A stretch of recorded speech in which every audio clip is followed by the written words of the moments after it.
رونے کی وجہ سے اسے آواز آ رہی تھی جیسے کوئی چمکی سے چل رہی ہو. اللہ کے مسکر وہی بندے لگتے ہیں جو وہی لگتے ہیں.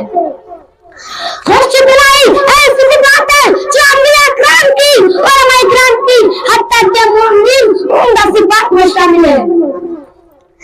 جیسے کہ اللہ رب العالمین فرماتا ہے انما المؤمنون الذين اذا ذكروا الله وجلت قلوبهم واذا تليت عليهم آية زادتهم ایمانا وعلى ربهم يتوکلون.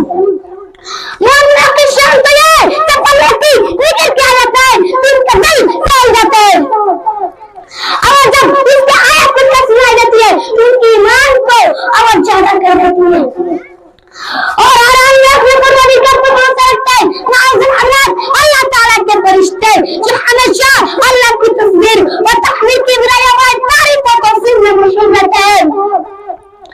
وہ اپنے رب تک کسی عالم نافرمانی نہیں کہنے دیتے ہیں.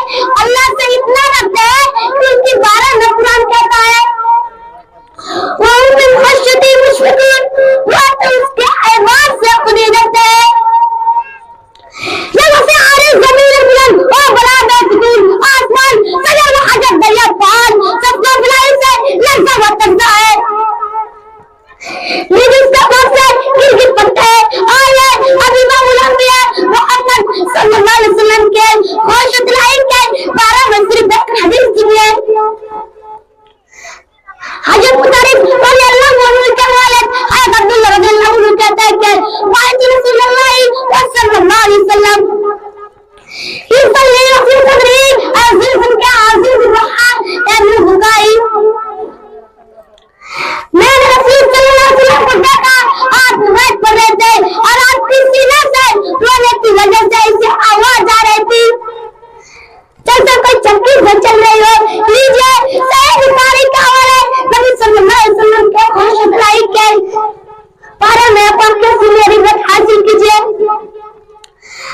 حضرت عبداللہ بن مسعود رضی اللہ عنہ بیان کرتا ہے کہ ایک مرتبہ نبی کریم صلی اللہ علیہ وسلم نے فرمایا یا اپنے مسعود مجھے قرآن پڑھ کر سناؤ.